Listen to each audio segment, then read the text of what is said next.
Hi అండి, అందరూ బాగుండాలని కోరుకుంటూ అమెరికాలో జాబ్ పోతే పరిస్థితి ఎలా ఉంటుంది అనేది చెప్పే ముందు ఒక చిన్న రిక్వెస్ట్ అండి. మీరు ఈ వీడియో చూస్తుంటే కనుక హైప్ చేయండి, లైక్ చేయండి, షేర్ చేయండి, తప్పకుండా సబ్స్క్రైబ్ అయితే చేసుకోండి.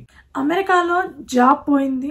జాబ్ పోయిన తర్వాత సిచ్యువేషన్ ఎలా ఉంటుంది, అసలు జాబ్ పోవడానికి కారణాలేంటి, ఇవన్నీ నేను క్లియర్గా ఈ వీడియోలో చెప్పాలనుకుంటున్నానండి. అదేవిధంగా మా విషయంలో ఏం జరిగిందో కూడా నేను ఈ వీడియోలో చెప్పాలనుకుంటున్నాను. సో స్కిప్ చేయకుండా వీడియో మొత్తం చూడండి, మీకు ఒక ఐడియా వస్తుంది. నేను ఇది కేవలం అసలు అమెరికాలో సిచ్యువేషన్స్ ఎలా ఉంటాయి, ఎన్ఆర్ఐలు ఎలాంటి ప్రాబ్లమ్స్ ఫేస్ చేస్తారు అని చెప్పే దాంట్లో భాగంగానే ఇది చెప్తున్నానండి. సో అమెరికాకి వర్క్ వీసా మీద వచ్చే నాన్ ఇమిగ్రెంట్స్ ఎవరైనా సరే, అది H1B వీసా కావచ్చు, L1 కావచ్చు, F1 OPT కావచ్చు, ఎవరైనా సరే ఏదో ఒక టైంలో జాబ్ పోయింది అనే హార్డ్ ఫేజ్ని అయితే ఖచ్చితంగా ఫేస్ చేయాల్సిందేనండి, తప్పదు. అది కొంతమంది 2 years ఫేస్ చేయొచ్చు, కొంతమంది 4 years కావచ్చు, కొంతమంది 7 years కావచ్చు. 100కి 90 మంది ఏదో ఒక టైంలో ఖచ్చితంగా ఈ సిచ్యువేషన్ అయితే ఫేస్ చేయాల్సిందేనండి. ఆ రిమైనింగ్ 10% వాళ్ళని అదృష్టవంతులు అనుకోండి, లేకపోతే వాళ్ళ టాలెంట్ అనుకోండి, వాళ్ళ టైం బాగుంది అనుకోండి. కొంతమంది మాత్రం అలాంటి సిచ్యువేషన్ ఫేస్ చేయకపోవచ్చు, అది వెరీ రేర్ కేసెస్ అండి. కానీ వచ్చిన వాళ్ళు ఎవరైనా సరే ఇక్కడ లాంగ్ టర్మ్ ఉన్నారంటే, ఒక 7 years ఉన్నారనుకోండి, ఆ 7 years లోపు ఖచ్చితంగా 1-2 సార్లు ఈ సిచ్యువేషన్ అయితే ఫేస్ చేసి తీరాల్సింది అమెరికాలో ఉంటున్నారు అని అంటే. అది కేవలం నాన్ ఇమిగ్రెంట్సేనండి. గ్రీన్ కార్డు ఉన్న వాళ్ళ సంగతి, లేదంటే సిటిజన్షిప్ ఉన్న వాళ్ళ సంగతి నేను మాట్లాడటలేదు. కేవలం వర్క్ వీసా మీద వచ్చే నాన్ ఇమిగ్రెంట్స్ మాత్రం ఈ సిచ్యువేషన్ ఫేస్ చేయాల్సిందే. సో ఫస్ట్ది, అసలు ఈ జాబ్ పోవడం అనే సిచ్యువేషన్ ఇంత ఎక్కువ మంది ప్రస్తుతం ఉన్న పరిస్థితుల్లో అయితే అమెరికాలో 35 to 45% వరకు జాబులు పోయి నిజంగా లిటరల్ గా నరకం చూస్తున్నారండి. ఖచ్చితంగా వాళ్ళు ఎంత అంటే ఎంత బాధను అనుభవిస్తున్నారు అనేది బయటకి చెప్పలేరు, అట్లాగని లోపల దాచుకోలేరు. అలాంటి సిచ్యువేషన్ ఫేస్ చేస్తున్నారు. సో అసలు ఇలా జాబులు పోవడానికి కారణం ఏంటి అనేది నేను ఫస్ట్ చెప్తానండి. క్లియర్గా చెప్పడానికి నేను పేపర్ మీద కూడా రాసి పెట్టుకున్నానండి. సో మనకి ఇండియాలో ఎలా ఉంటుందంటే అండి, ఇది ఎంప్లాయీ అండి, మనం వర్క్ చేసే వాళ్ళు ఎవరైనా సరే ఎంప్లాయర్. సో ఇక్కడ ఎలా జరుగుతుందంటే, మనకి ఎంప్లాయీ వెళ్ళి ఎంప్లాయర్ దగ్గర డైరెక్ట్గా వర్క్ చేస్తారండి. కాంట్రాక్ట్ బేసిస్ అంటే థర్డ్ పార్టీ ప్లేస్లో వర్క్ చేసే వాళ్ళు చాలా అంటే చాలా రేర్గా ఉంటారు. So maximum 80 to 90% of people employer దగ్గర వర్క్ చేస్తూ ఉంటారు. అదే ప్లేస్లో మన క్యాప్జెమినీ కావచ్చు, కాగ్నిజెంట్ కావచ్చు, లేదా L&T కావచ్చు, IBM కావచ్చు, ఇన్ఫోసిస్ కావచ్చు, TCS కావచ్చు, ఏదైనా సరే. కాకపోతే ప్రాజెక్టులు డిఫరెంట్ ప్రాజెక్టులకి వర్క్ చేయొచ్చండి. US ప్రాజెక్ట్ చేయొచ్చు, ఆస్ట్రేలియా ప్రాజెక్ట్ చేయొచ్చు, యూరప్ ప్రాజెక్ట్స్కి చేయొచ్చు, ప్రాజెక్ట్ డెవలప్మెంట్కి చేయొచ్చు, లేదంటే సపోర్ట్ ప్రాజెక్ట్స్ చేయొచ్చు. ఏదన్నా కానీ ఎంప్లాయర్ ప్లేస్లోనే ఉండి వర్క్ చేస్తూ ఎంప్లాయర్ దగ్గర నుంచి డైరెక్ట్గా శాలరీ తీసుకుంటారు. వీళ్ళు ఇండియాలో ఉండేవాళ్ళు 80 to 90% ఫుల్ టైం జాబ్సే చేస్తారండి. అంటే పర్మనెంట్ ఎంప్లాయీ ఇక్కడ మాత్రమే పనిచేస్తారనమాట. సో మనకి ఒకవేళ ఈ ఎంప్లాయర్ కంపెనీ ఎంప్లాయీని తీసేయాలి అనుకున్నా కూడా 30 days నోటీస్ పీరియడ్ ఇస్తుందండి. 30 days ముందు చెప్తుందనమాట. అది చెప్పిన తర్వాత 30 days తర్వాత ఇంకా వాళ్ళు జాబ్ మానేయడమే, రావాల్సిన అవసరం లేదు ఆఫీస్కి. సో అట్లీస్ట్ మినిమం 30 days అయితే ఏ కంపెనీ అయినా సరే మనకి ఇండియాలో 30 days ముందు ఇన్ఫార్మ్ చేస్తుందండి. ఒకవేళ లే ఆఫ్ చేయాల్సి వచ్చినా, లేదంటే తీసేయాలనుకున్నా, ఫైర్ చేయాలనుకున్నా, ఏదైనా సరే. లేదు విత్ ఇన్ 15 daysలో చేయాలనుకుంటే అట్లీస్ట్ 2 to 3 months శాలరీ అన్నా ఇస్తుందండి. అది మనకి ఇండియాలో రెగ్యులర్గా ఉండే ప్రాసెస్. వెరాస్ ఇప్పుడు అమెరికాకి వచ్చారనుకోండి, ఇది ఎంప్లాయీ అండి, ఇది ఎంప్లాయర్, ఇది client. 80 to 90% of people contract basis మీద క్లయింట్ లొకేషన్లో వర్క్ చేస్తుంటారండి. ఏదో 10% 5% కాదండి, 5% 10% ఇండియాలో వర్క్ చేస్తుంటారు అట్లా థర్డ్ పార్టీ ప్లేస్లో. కానీ అమెరికాలో H1B వాళ్ళైనా, F1 OPT వాళ్ళైనా సరే, ఎక్సెప్ట్ L1 వాళ్ళు కాకుండా H1B వాళ్ళైనా, F1 OPT వాళ్ళైనా, H4 EAD వాళ్ళైనా, ఎవరైనా సరే ఈ ఎంప్లాయీ వెళ్ళి క్లయింట్ లొకేషన్లో వర్క్ చేస్తూ ఉంటారండి త్రూ కాంట్రాక్ట్ బేసిస్లో. అలా 80 to 90% పీపుల్ అలానే చేస్తూ ఉంటారండి. సో కాంట్రాక్ట్ బేసిస్ మీద చేసినప్పుడు ఏమవుతుంది అని అంటే, ఇక్కడ అమెరికాలో కంపెనీస్ కాంట్రాక్ట్ బేసిస్ మీద చేసే ఎంప్లాయీస్కి ఈరోజు ఆఫీస్కి పిలిచేసి, సో మీరు రేపటి నుంచి రావద్దని చెప్పే రైట్స్ ఉన్నాయండి. మనకి 15 days ముందు, 20 days ముందు, లేదంటే 1 week ముందు చెప్పాల్సిన అవసరం ఎలాంటి అవసరం లేదు. ఎక్కడైనా సరే, అది ఇండియాలోనైనా ఎక్కడైనా అవసరం లేదండి. సో వీళ్ళు 80-90% ఇట్లా వర్క్ చేస్తారు కాబట్టి వాళ్ళకి without notice period, without time gap direct గా రేపటి నుంచి రావద్దు అని చెప్తారు. ఒకవేళ ఈ ఎంప్లాయీ వెళ్ళి డైరెక్ట్ గా క్లయింట్ లొకేషన్ లో ఫుల్ టైం బేసిస్ చేస్తున్నారు అనుకోండి, అలాంటి సిచ్యువేషన్ లో కూడా ఇండియాలో లాగా 30 days టైం పీరియడ్ ఇవ్వరండి. కేవలం మాక్సిమం 15 days టైం పీరియడ్ ఇస్తారు. కేవలం 15 రోజులేనండి ఇచ్చేది. వాళ్ళకి 15 రోజులు మాత్రమే ఇస్తారు. వీళ్ళకైతే అసలు టైం అనేది ఉండదు. నిల్లు నెస్ప్రాణం అంటారు కదా, నెస్ప్రాణం అది అనమాట. సారీ. సో ఇక్కడ ఈ ఎంప్లాయీ వెళ్ళి క్లయింట్ లొకేషన్ అంటే డైరెక్ట్ గా మధ్యలో వాళ్ళు ఎవరు లేకుండా, మధ్యలో ఎంప్లాయర్ ఎవరు లేకుండా, ఇదే ఎంప్లాయర్ అయినా కూడా, పర్మనెంట్ ఎంప్లాయీ అయినా కూడా ఇక్కడ యుఎస్ కంపెనీలో వాళ్ళు ఫైర్ చేయాలి అనుకున్నా, లే ఆఫ్ చేయాలనుకున్నా మాక్సిమం ఇచ్చే టైం ఫుల్ టైం ఎంప్లాయీస్కి కూడా, అంటే పర్మనెంట్ ఎంప్లాయీస్కి కూడా 15 రోజులు మాత్రమే. అయితే అమెరికాలో ఉన్న ప్రాబ్లం ఏంది అని అంటే అండి, మనకి ఇండియాలో ఒక రెజ్యూము ఏ లింక్డ్ఇన్ లోనో లేకపోతే నౌకరీలోనో లేదా మాన్స్టర్లోనో దేంట్లో దాంట్లో పెట్టారనుకోండి, ఇమ్మీడియట్ గా నెక్స్ట్ డే నుంచి విపరీతంగా కాల్స్ వస్తాయి. అది ఏ టెక్నాలజీ అయినా కావచ్చు, విపరీతంగా కాల్స్ వస్తాయి. మనకి మాక్సిమం 1 month లోపు ఈజీగా జాబ్ కొట్టేయచ్చండి. కాకపోతే కొంతమందికి టైం ఎక్కడో ఒకళ్ళకి లేదంటే ఎక్కడో 10 మందికి లేట్ అయితే అవ్వచ్చు, కానీ మాక్సిమం 30 days లోపు వచ్చేస్తుందండి. కానీ అమెరికాలో సిచ్యువేషన్ అలా ఉండదండి. ఇక్కడ రెజ్యూమ్ పంపించాలి, రెజ్యూమ్ పంపించిన తర్వాత షార్ట్ లిస్ట్ అవ్వాలి, షార్ట్ లిస్ట్ అయిన తర్వాత వాళ్ళు ఇంటర్వ్యూ షెడ్యూల్ చేయాలి, ఇంటర్వ్యూ షెడ్యూల్ చేసినాక ఆఫర్ లెటర్ రిలీజ్ చేయాలి. దానికి ఈ కంప్లీట్ ప్రాసెస్ కి, ఇండియాలో కూడా ఇదే ప్రాసెస్ అండి, కాకపోతే అక్కడ ఫాస్ట్ గా జరిగింది. ఇక్కడ చాలా అంటే చాలా లేట్ అండి.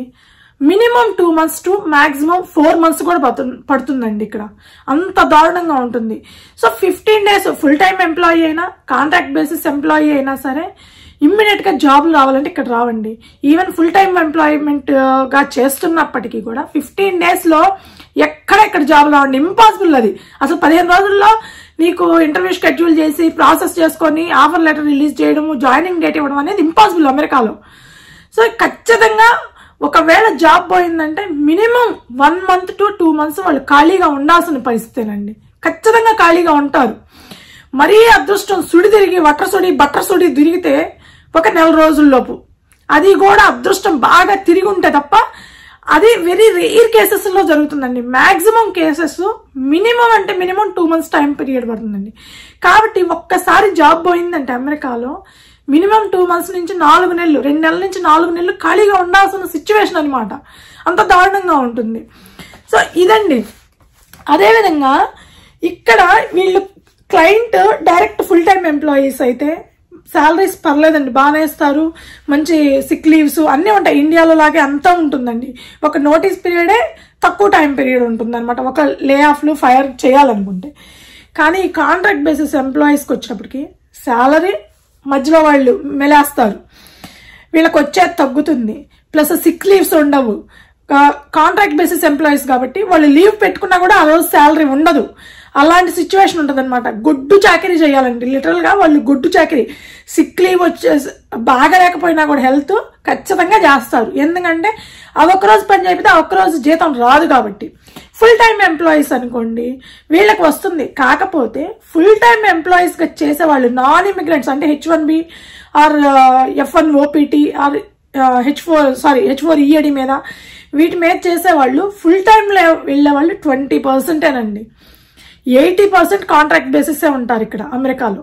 అందువల్లే జాబులు పోయినాయి అంటే మళ్ళీ జాబులు రావడం ఇక్కడ అంత కష్టం అనమాట. ఖచ్చితంగా కొంత టైం పీరియడ్ అయితే ఖాళీగా ఉండాలి.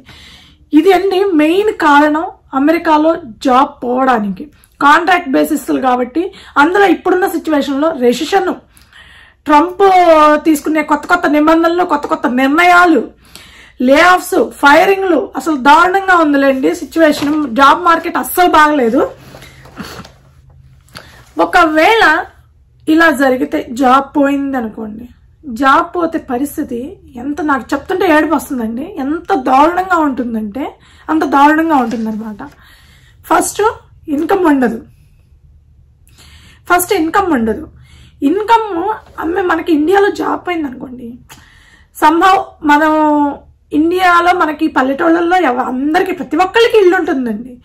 సో ఇల్లు ఉంటుంది కాబట్టి ఇండియాకి వెళ్ళింది పల్లెటూరుకి వెళ్ళినా కూడా మనం ఏం చెప్తామంటే వర్క్ ఫ్రమ్ హోమ్ ఇచ్చారులే అని చెప్పి ఒక చిన్న అబద్ధం చెప్పుకొని అయినా సరే మనల్ని మనం సేవ్ చేసుకుంటూ ఇండియాలో మళ్ళీ జాబ్ వచ్చింది నాకు ఇంటర్వ్యూలకి అటెండ్ అవుతా సంభవ్ ఒక 1 or 2 months మనం మేనేజ్ చేసుకోగలం. కానీ ఇక్కడ సిచ్యువేషన్ అది కాదండి. అక్కడ ఖర్చులు పల్లెటూరులో ఉంటాయి కాబట్టి పెద్దగా ఖర్చులు కూడా ఉండవు అనమాట.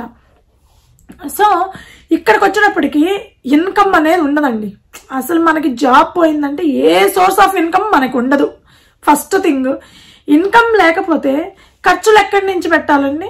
మనం అమెరికాలో ఉండాలి అని అంటే ఖచ్చితంగా మనం హౌస్ రెంట్ కట్టాల్సిందే. మనకి ఇక్కడ ఎవరు చుట్టాలంటారు, పక్కాలంటారు. మనం నాన్ ఇమిగ్రెంట్స్, మనం ఇమిగ్రెంట్స్ కూడా కాదు. మనం ఇల్లు కొనుక్కోము. కొంతమంది కొనుక్కుంటారు. అది మళ్ళీ ఇంకొక ప్రాబ్లం. నాన్ ఇమిగ్రెంట్స్ ఆ ఇల్లు కొంటే ఆ టైంలో జాబ్ పోతే అది ఇంకా పెద్ద తలనొప్పి అనమాట. అది కూడా చెప్తానండి. సో ఇన్కమ్ లేకపోతే, సోర్స్ ఆఫ్ ఇన్కమ్ లేకపోతే అండి మన జేబులో అప్పుడు దాకా సేవింగ్ చేసుకున్నవి మొత్తము సమర్పయామి అవుతాయి ఖర్చులకి. హౌస్ రెంట్ కట్టాలి, కరెంట్ బిల్లులు, వాటర్ బిల్లులు కట్టాలా, కార్లు మ్యాండేటరీ అమెరికాలో. సో కార్ ఈఎంఐలు కట్టాలా, గ్యాస్ బిల్లులు, తినడానికి తిండి. మనం వీటన్నిటిలో తగ్గించుకోగలిగేది తినడానికి తిండి, ఒంటి మీద బట్టలు, కొంచెం ఖర్చులు తగ్గించుకోగలుగుతాం. కానీ మిగిలిన అన్ని ఉంటాయండి, కంపల్సరీ ఉంటాయి. సో వీళ్ళు ప్రతి నెల బాగా కష్టపడుతున్నారు. నేను చెప్పేది 1 H1B వాళ్ళు ఉండి మిగిలిన ఫ్యామిలీ అందరూ H4 వాళ్ళు అయ్యి వాళ్ళు వర్క్ చేయకపోతేనండి చెప్తుంది. సో ఇప్పుడు ఫర్ ఎగ్జాంపుల్ మా ఫ్యామిలీ అనుకోండి, మా హస్బెండ్ H1B మీద ఉన్నారు, నేను H4, నాకు ఈఏడి కూడా లేదు, నేను వర్క్ చేయను, చక్కగా తిని ఇంట్లోనే ఉంటానన్నమాట. సో ఒక సోర్స్ ఆఫ్ ఇన్కమ్ ఉన్నప్పుడు సిచ్యువేషన్ మనం ఎంతో కొంత సేవ్ చేసుకుంటూ ఉంటామండి. ప్రతి నెల ఒక $1000, $1500, $2000. ఈ ఎంత సేవ్ చేసుకున్నా సరే మనకి ఇన్కమ్ లేకపోతే అమెరికాలో మనం 3 నెలల ఇన్కమ్ అనేది, మనం 3 నెలలు దాచిపెట్టుకున్న సేవింగ్స్ అనేవి ఒక్క నెలలో అయిపోతాయండి. మనం 2 నెలలు ఖాళీ ఉంటే మన 6 నెలల సేవింగ్స్ అనేది అయిపోతాయి. డెడ్ ఈజీగా అయిపోతాయండి, చాలా అంటే చాలా ఈజీ. సో నో ఇన్కమ్ లేకపోతే ఎక్స్పెన్సెస్ పెట్టుకోవడానికి మన సేవింగ్స్ మొత్తం తీసేయాల్సి వస్తుంది. రెండవది, ఇది మోస్ట్ ఇంపార్టెంట్ అండి, మన ఇండియన్స్కి ఉన్న అతిపెద్ద ప్రాబ్లము పరువు. జాబ్ పోయినా బయటికి చెప్పలేం. ఎవరో పళ్ళికిలు ఇస్తారని, ఎవరో నవ్వుతారని, ఎవరో ఏదో అనుకుంటారని చెప్పి పరువు కాపాడుకోవడానికి, ఆ కనిపించని పరువుని కాపాడుకోవడం కోసం తెగ కష్టపడిపోతుంటాం అనమాట. అంత దారుణంగా ఉంటుందన్నమాట సిచ్యువేషన్. ఇంటికాడ బయటికి చెప్పుకోలేరు. ఎవరు ఎగతాళి చేస్తారో, ఎవరు నవ్వుతారు. ఇక్కడ నాకు ఒక్కటి అర్థం కావట్లేదండి, నవ్వేవాళ్ళు మన ఎదుటికొచ్చి నవ్వరు, చాటుకెళ్ళి నవ్వుకుంటారు. మన ఎదుటికొచ్చి నవ్వేంత ధైర్యం వాళ్ళకు ఉండదు. ఎందుకంటే మనం ప్రశ్నిస్తాం కాబట్టి. నువ్వేమన్నా మాకు పెడుతున్నావా నవ్వడానికి, నీ సొమ్మేమన్నా మాకు పెడుతున్నావా మేము తినడానికి అని అడుగుతాం కాబట్టి చాటుకెళ్ళి నవ్వుకుంటారు. ఏదైనా ఉంటే మహాన్ ధైర్యంగా చెప్పలేని వాళ్ళు చాటుకెళ్ళి నవ్వుకుంటే మనకి ఎందుకు, గంతులేస్తే మనకెందుకండి, ఉపయోగం లేదు కదా. కానీ మన ఇండియన్స్ కి ఉన్న అతిపెద్ద ప్రాబ్లం అనమాట ఈ పరువు. కాపాడుకోవాలి, కనిపించదు కానీ కాపాడుకోవాలని ట్రై చేస్తాం అనమాట. ఆ కనిపించని పరువుని కాపాడుకోవడం కోసం విపరీతంగా కష్టపడిపోతాము. సో ఆ పరువుని కాపాడుకునే ప్రయత్నంలో మనం బయట వాళ్ళకి చెప్పలేము, ఆ బాధను దిగమింగలేము, ఏం చేయాలో అర్థం కాని సిచ్యువేషన్. ఇకపోతే మూడవది, నేను పాయింట్స్ రాసి పెట్టుకున్నానండి, మళ్ళీ మర్చిపోతానేమో ఈ ఎమోషన్లో అని. మోస్ట్ ఇంపార్టెంట్ టెన్షన్ అండి. విపరీతంగా టెన్షన్ పడతారు. ఒక్కసారి జాబ్ పోయింది అని అంటే మళ్ళీ జాబ్ వచ్చే వరకు లిటరల్గా నిద్ర కూడా పట్టదేమోనండి. పట్టదు.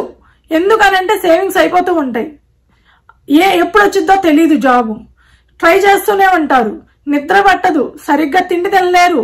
వచ్చిద్దా రాదా, వస్తే పరిస్థితి, రాకపోతే పరిస్థితి, ఇండియాకి వెళ్తే మనం ఎలా సర్వైవ్ అవ్వాలి, అక్కడ జాబ్ వస్తుందా రాదా, అక్కడ ఏం చెప్పాలి, ఇవన్నీ ఆలోచిస్తా సరిగ్గా నిద్ర కూడా పడండి. విపరీతమైన టెన్షన్, దానివల్ల వచ్చే సైడ్ ఎఫెక్ట్స్ ఉంటానే ఉంటాయి, హెల్త్ ఇష్యూస్ అవి వస్తాయి. నెక్స్ట్ది డిప్రెషన్ అండి. చాలా మంది ఫేస్ చేసేది. మామూలుగా మేముండే స్టేట్లో వింటర్ టైంలో డిప్రెషన్ వస్తుంది. హౌస్ వైఫ్లు అందరికీ ఇంట్లో కూర్చొని మాట్లాడేవాళ్ళు లేక, బయటికి వెళ్ళలేక డిప్రెషన్ వస్తుంది. జాబులు పోయిన వాళ్ళకి ఆ జాబ్ పోయిద్దని తెలిసినప్పటి నుంచే డిప్రెషన్ స్టార్ట్ అవుతుందండి. మళ్ళీ వచ్చి దాంట్లో జాయిన్ అయ్యే వరకు ఆ డిప్రెషన్ మూడ్లో నుంచి బయటికి రారు. విపరీతంగా టెన్షన్ పడిపోతా, డిప్రెషన్కి ఫేస్ చేస్తా, దానివల్ల లేనిపోని ఫ్యామిలీ ఇష్యూస్ అన్నీ రైజ్ అవుతూ ఉంటాయి అన్నమాట. ఇకపోతే నెక్స్ట్ అండి, ఫ్యామిలీలో అర్థం చేసుకునే హస్బెండ్ వైఫ్ అయితే ప్రాబ్లమే లేదండి. ఏ ఒక్కళ్ళు అర్థం చేసుకోకపోయినా ఆ సిచ్యువేషన్ అనేది ఓవర్కమ్ చేయలేరు అమెరికాలో. అంత దారుణంగా ఉంటుంది. ఎందుకంటే ప్రతిదీ జాగ్రత్తగా ఆలోచించుకోవాలి, ప్రతి స్టెప్ జాగ్రత్తగా మూవ్ చేయాలి. సో అలాంటప్పుడు ఫ్యామిలీ సపోర్ట్ లేకపోతే మాత్రం అమెరికాలో సర్వైవ్ అవ్వలేరండి, 100% సర్వైవ్ అవ్వలేరు. ఒకవేళ ఇండియాలో పేరెంట్స్ కానీ ఎవరన్నా కానీ వీళ్ళ మీద డిపెండ్ అయి ఉంటే కనుక ఆ టైంలో వాళ్ళు కూడా అర్థం చేసుకుంటేనే తప్ప, వాళ్ళు అర్థం చేసుకోకుండా పంపించు మాకు అది కావాలి మాకు ఇది కావాలని అడిగేవాళ్ళు అనుకోండి, ఈయన అంతకంటే దరిద్రం ఇంకొకటి ఉండదన్నమాట. లేనిపోని అర్థం లేని ఆలోచనలు, అర్థం లేని గొడవలు అన్నీ వస్తూ ఉంటాయండి. సో ఇవన్నీ ఎవరైతే జాబ్ పోయిందో వాళ్ళందరి ఇళ్లలో జరిగాయేనండి, వాళ్ళందరూ ఫేస్ చేయాల్సిందే.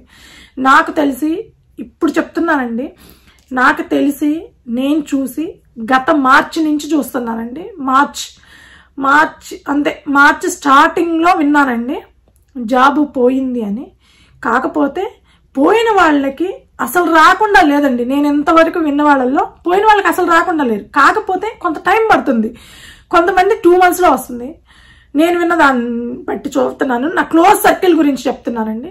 కొంతమందికి 2 monthsకి వచ్చింది, కొంతమందికి 3 months పట్టింది, కొంతమందికి 4 months, కొంతమందికి 6 months కూడా జాబ్ లేకుండా ఉన్న వాళ్ళు ఉన్నారండి. ఇప్పటికే చూస్తూనే ఉన్నాము. 2 months నుంచి 6 months దాకా ఖాళీగా ఉన్న వాళ్ళు కూడా ఉన్నారు. జాబ్ పోతే మినిమం చెప్పాను కదండి ఇందాకే, 2 months మినిమం అంటే మినిమం ఖాళీగా ఉండాల్సి వస్తుంది అనమాట. Maximum 6 months. ఆ లోపు చిన్నగానో పెద్దగానో ఏదో ఒక జాబ్ అయితే వస్తుందండి సర్వైవ్ అవ్వడం కోసం. చాలా మంది అనుకోవచ్చు ఇంత కష్టపడితే అక్కడ ఉంటాం ఎందుకని, నాకు చాలా కామెంట్స్ వస్తుంటాయి. ఇంత కష్టపడుతూ కూడా ఇక్కడే ఎందుకు ఉంటున్నారు అనేది నేను నెక్స్ట్ వీడియోలో చెప్తానండి. దానికి క్లియర్ ఎగ్జాంపుల్స్ తో సహా చెప్తాను, నాకు తెలిసినవి నేను తెలుసుకున్నవి కూడా. ఇవన్నీ మామూలుగా జాబ్ పోయిన వాళ్ళు ఫేస్ చేసే ప్రాబ్లమ్స్. ఇక్కడ అమెరికాలో ప్రస్తుతం అయితే నాకు తెలిసినంత వరకు 100కి 30 నుంచి 40 మంది జాబులు లేకుండా అల్లాడిపోతున్నారండి. నరకం అంటే నరకం చూస్తున్నారండి. ఎప్పుడు ఏం జరిగిద్దో తెలియదు, ఎలా ఉంటుందో తెలియదు, ఇండియాకి వస్తే జాబ్ వస్తుందో లేదో తెలియదు, ఫ్యామిలీ ఎలా ఫీల్ అవుతుందో తెలియదు, రిలేటివ్స్ ఎలా ట్రీట్ చేస్తారో తెలియదు. ఇవన్నీ ఆలోచనలతోటి చాలా సతమతం అవుతున్నారు. నరకం అంటే నరకం చూస్తారండి. బయటపడి ఏడవలేరు, అట్లాగని లోపల కామ్గా ఉండలేరు. అలాంటి పరిస్థితిలో ఉంటారు. ఇప్పుడు మా విషయం గురించి చెప్తానండి. మాది కూడా మేము వచ్చి కంప్లీట్గా 4 years కూడా కాలేదండి. సో మేము జాబ్ చేస్తున్నారు, అంతా బాగుంది, హ్యాపీగా ఉంది. సో కొన్ని సిచ్యువేషన్స్లో కంపెనీస్లో ఎలా అంటే కొన్ని రీజన్స్ ఉంటాయి. ఒకటి బడ్జెట్ కన్స్ట్రైంట్స్ అని లేఆఫ్లు చేస్తున్నారు. ప్రజెంట్ ఉన్న సిచ్యువేషన్ చెప్తున్నానండి. మార్చి నుంచి ఇదే జరుగుతుంది. బడ్జెట్ కన్స్ట్రైంట్స్ అని లేఆఫ్లు చేస్తున్నారు, కాస్ట్ కటింగ్ అని లేఆఫ్లు చేస్తున్నారు, కొత్త H1Bలు వద్దని తీసుకోవడం లేదు, ఉన్న H1Bని అపోజ్ చేస్తున్నారు, అంటే తీసుకోవడం లేదు. ఒకవేళ తీసుకున్నా రేర్గా కాంట్రాక్ట్ బేసిస్ మీద తీసుకుంటున్నారు. సో సిచ్యువేషన్స్ ఏవి సరిగ్గా లేవండి. ఇక్కడ విపరీతంగా లేఆఫ్లు జరుగుతున్నాయి. మీరు చూసే ఉంటారు చాలా కంపెనీలు ఫస్ట్ ప్రయారిటీ ఒకవేళ యావరేజ్గా ఉన్న అమెరికన్ నుండి బాగా కొంచెం హై స్కిల్డ్ ఉండి ఇండియన్ ఉంటే వాళ్ళు అమెరికన్కే ప్రయారిటీ ఇస్తున్నారు. సో అలాంటి సిచ్యువేషన్ జరుగుతుందన్నమాట ఇప్పుడు ప్రస్తుతం అమెరికాలో. సో జాబ్ పోయిందంటే ఒకసారి అమెరికాలో రావడం చాలా కష్టం అనమాట ఇప్పుడున్న పరిస్థితుల్లో. అంటే టైం పడుతుందండి, వాళ్ళ సిచ్యువేషన్ బట్టి టైం పడుతుంది. 2 months పట్టొచ్చు, 4 months పట్టొచ్చు, 6 months కూడా పట్టొచ్చు అనమాట. అలాంటి సిచ్యువేషన్లో ఉన్నారు. అయితే మా విషయంలో ఏం జరిగిందంటే అండి, అక్కడ సంవత్సరాల తరబడి ఇరుక్కుపోయిన వాళ్ళు ఉన్నారండి. 10 సంవత్సరాలు 12 సంవత్సరాల నుంచి బాగా ఎంజాయ్ చేస్తూ అక్కడ ఇరుక్కుపోయిన వాళ్ళు ఉన్నారు. సో వాళ్ళు ఏం చేస్తారంటే అండి, ఒకవేళ లే ఆఫ్స్ జరుగుతున్నా, అంటే చాలా తక్కువ మంది ఎంప్లాయీస్ ఉండి మంచి కంపెనీ ప్రోడక్ట్ డెవలప్ చేసే కంపెనీ అనుకోండి. సో అక్కడ ఎంప్లాయీస్ కౌంట్ అనేది కొంచెం తక్కువే ఉండొచ్చు. వాళ్ళు ఏం చేస్తారు అని అంటే, వాళ్ళు సర్వైవ్ అవ్వడానికి కొత్తగా వచ్చిన వాళ్ళని బయటికి నెట్టేయడానికి ట్రై చేస్తుంటారు. అంటే ఇప్పుడు లే ఆఫ్లు జరుగుతున్నాయి, లేదంటే ఫైరింగ్, మాకు ఇంతే బడ్జెట్ ఉంది, మేము ఇంతమందిని ఒక 50% 60% ఎంప్లాయీస్ ని తీసేయాలనుకుంటున్నాము ప్రజెంట్ ఉన్న సిచ్యువేషన్ లో అని అనుకున్నారనుకోండి, అప్పుడు వాళ్ళ పొజిషన్ చూసుకుంటారు. వాళ్ళ పొజిషన్ చూసుకొని మనకు కూడా వీళ్ళుంటే కొంచెం ఇబ్బంది అనుకుంటే ఏం చేస్తారంటే వాళ్ళు చేసిన వర్క్ కూడా వీళ్ళు చేశారని చెప్పి చూయించుకొని వాళ్ళని బయటకు నెట్టడానికి ట్రై చేస్తారు. అంటే కొత్తగా వచ్చారు కదండి వీళ్ళు 10 సంవత్సరాలు 12 సంవత్సరాల నుంచి ఉన్నారు కాబట్టి కొంచెం గ్రిప్ ఉంటుంది, హయ్యర్ అథారిటీ నుంచి కొంచెం గ్రిప్ ఉంటుంది కాబట్టి వీళ్ళని బయటకు నెట్టేసి వీళ్ళు సర్వైవ్ అవడానికి ట్రై చేస్తారు. అంటే బేసిక్ గా పాలిటిక్స్ ప్లే చేస్తారండి. వాళ్ళు సర్వైవ్ అవ్వడం కోసం కొత్తగా వచ్చిన వాళ్ళని బయటకు నెట్టేసి వాళ్ళు అక్కడే స్టేబుల్ గా ఉండడానికి ప్రయత్నిస్తారు. ఈ ఐటీ కంపెనీస్ లో పాలిటిక్స్ అనేవి ఇండియాలో కూడా ఉంటాయండి. ప్రోడక్ట్ బేస్డ్ కంపెనీస్ లో, ఇండియాలో ప్రోడక్ట్ బేస్డ్ కంపెనీస్ లో కొంచెం తక్కువ ఉంటాయి, బట్ సర్వీస్ బేస్డ్ కంపెనీస్ లో ఎవరినైనా అడగండి, ఇండియన్ ఐటీ ఇండస్ట్రీలో సర్వీస్ బేస్డ్ కంపెనీలో పాలిటిక్స్ అనేవి ఒక రేంజ్ లో ఉంటాయి. మన నార్మల్ పాలిటిక్స్ అనేవి అసలు చాలా ఏమో అనిపిస్తుంది, అంత దారుణంగా ఉంటాయి. వెన్నుపోట్లు పడవడాలు ఇలాంటివన్నీ చాలా దారుణంగా ఉంటాయండి, అంత హెవీగా ఉంటాయి. సేమ్ పాలిటిక్స్ అమెరికాలో కూడా ఉంటాయి, చేసేది కూడా మన ఇండియన్స్ ఎక్కువ మంది. వాళ్ళు అంటే వాళ్ళని తప్పని చెప్పలేమండి, వాళ్ళు సర్వైవ్ అవ్వడం కోసం వీళ్ళని బురదలోకి నెట్టేస్తా ఉంటారు అనమాట. వాళ్ళు ఒడ్డున ఉండడం కోసమే అది చేస్తూ ఉంటారు. సో అలాంటి సిచ్యువేషనే మాకు ఎదురైంది. కాకపోతే అక్కడ కొంత టైం ఉందండి. మాకు కొంచెం ముందే తెలిసింది సిచ్యువేషన్ ఇది ఇలా జరుగుతుంది, ఇలా అవుతుంది అని. సో మేము సేఫ్ సైడ్ జరగచ్చు జరగకపోవచ్చు, అది 50-50 ఛాన్సెస్. ఆ 50 ఛాన్స్ కూడా తీసుకోవడం ఇష్టం లేక సో సేఫ్ సైడ్ గా మేము ముందే చూసుకోవడం జరిగిందనమాట. సో ఇది అయిపోయే టైంకి ఉంటుందో ఉడతాదో తెలియదండి, ఇది అయిపోయే టైంకి ఇది రెడీగా అయ్యింది. సో మేము ఆల్మోస్ట్ ఆ అంచు ఒడ్డు దాకా వెళ్ళామండి. కాకపోతే పడకుండా, లోయలోకి పడకుండా అంచు మీద నుంచి తిప్పుకొని వచ్చేసాం అనమాట. అందువల్ల సేఫ్ గా ఉన్నామండి. కానీ ఆ టైంలో నేను నా పర్సనల్ గా చెప్తున్నానండి, ఆ టైంలో ఇట్లా జరిగిద్దంట అని తెలిసిన టైంలో మేమే, ఇప్పుడు సిచ్యువేషన్స్ బాగాలేవు కదండి, అది జరిగిద్దంట అని తెలిసిన టైంలో చాలా అంటే చాలా టెన్షన్ పడ్డాం అనమాట. వస్తుందా రాదా, ట్రై చెయ్యాలా చేయకూడదా, ఇది ఉంటుందా ఉండదా, కొత్త ట్రై చేయాలా వద్దా, ట్రై చేస్తే ఇక్కడ యాక్షన్ జరిగే టైంలో ఇక్కడ మనకి రెడీ అవుతుందా లేదా, ఇలాంటి టెన్షన్స్ తోటి మేము కొన్ని రోజులు అయితే చాలా అంటే చాలా టెన్షన్ పడ్డామండి. నిద్ర లేదు, ఆలోచనలు, విపరీతమైన ఆలోచనలు, భయంకరంగా ఆలోచనలు, ఇలా జరిగిందండి. కాకపోతే మేము ఆంచు దాకా వెళ్ళామండి మేము కూడా. కాకపోతే దేవుడి దయ, మా ప్రాప్తము, దేవుడు కొంచెం కరుణించాడు, మమ్మల్ని సేఫ్ లో ఉంచాడు అనమాట. ఆ సిచ్యువేషన్, జాబ్ పోయింది అనే సిచ్యువేషన్ ఫేస్ చేయాల్సిన అవసరం లేకుండా మమ్మల్ని సేఫ్ లోకి నెట్టేశారు. సో అదంతా ఆ దేవుడి దయ అండి, మా చేతుల్లో ఏమి లేదు, అంతా దేవుడి దయ. కొంచెం మా వాళ్ళు కొంచెం ముందు చూపుతో ఆలోచించుకోవడం అనమాట. ముందు చూపు ఆలోచించుకున్నా, వెనక చూపు ఆలోచించుకున్నా ఆ టైంకి మన తలరాత కూడా ఉంటుందండి, మన టైం కూడా ఉంటుంది. నేను కొంచెం నమ్ముతానండి ఇలాంటివన్నీ. ఎందుకనంటే అమెరికా ల్యాండ్ అనేది నాన్ ఇమిగ్రెంట్స్ కి లక్ మీద డిపెండ్ అయ్యి ఉండేదండి. లక్ బాగుంటే అంతా బాగుంటుంది, లక్ ఏదైనా కొంచెం అటు ఇటు అయ్యిందంటే మాత్రం మా సిచ్యువేషన్ కూడా అటు ఇటు అయిపోతుంది అనమాట. ఇలాంటివి జరుగుతూ ఉంటాయి. నా క్లోజ్ ఫ్రెండ్ గురించి కూడా ఒకటి చెప్తానండి. అది నాతో షేర్ చేసింది. అది జరిగినప్పుడు ఆల్మోస్ట్ ఒక 20 days అయితే నిద్ర బాగలేదు. ఇంట్లో పిల్లలున్నా కూడా కరెక్ట్గా అన్నం కూడా వండుకోలేదంట. ఎప్పుడో గుర్తొచ్చినప్పుడు ఆకలేసింది, పిల్లలకి వండాలి కాబట్టి ఆ టైంలో వండుకొని పెట్టుకోవడం తప్ప వాళ్ళు అసలు ఆ ఆలోచనలు కూడా, వాళ్ళకి తినాలి అనే ఆలోచన కూడా మిస్ అయిపోయిందంట. అంత దారుణమైన సిచ్యువేషన్. ఇంకా చాలా దారుణంగా చెప్పిందిలేండి, అదంతా నేను చెప్పలేకపోతున్నా, నాకు ఏడుపు వచ్చేస్తుంది అలాంటివన్నీ గుర్తు చేసుకుంటుంటే. సో మేము అంత దూరం వెళ్లకుండా సేఫ్ గా, అంటే మాకు తెలుసు ఇది జరిగిద్ది, ఇంకొక 3 నెలల్లోనో 4 నెలల్లోనో ఇది జరుగుతుంది, ఇది జరిగితే 50-50 ఛాన్సెస్. సో ఒకవేళ జరిగితే మన పరిస్థితి ఏంది, ఇప్పుడు మార్కెట్ అస్సలు బాగలేదు. అలాంటి సిచ్యువేషన్ లో నుంచి కరెక్ట్ గా ఇది తెలిసిందండి, కష్టం అని ఇది వచ్చింది. సో చాలా అంటే చాలా దేవుడికే కృతజ్ఞతలు చెప్పుకోవాలండి. మాకు అంత సిచ్యువేషన్, అంత బ్యాడ్ సిచ్యువేషన్, అంత బ్యాడ్ టైం నడవకుండా అడ్డుకున్నాడు. సో ఇదండి అమెరికాలో జాబ్ పోతే పరిస్థితి ఎలా ఉంటుందనేది. ఈ వీడియో మీకు నచ్చుంటే కనుక దయచేసి ఒక లైక్ చేయండి, షేర్ చేయండి, తప్పకుండా సబ్స్క్రైబ్ అయితే చేసుకోండి. Thank you.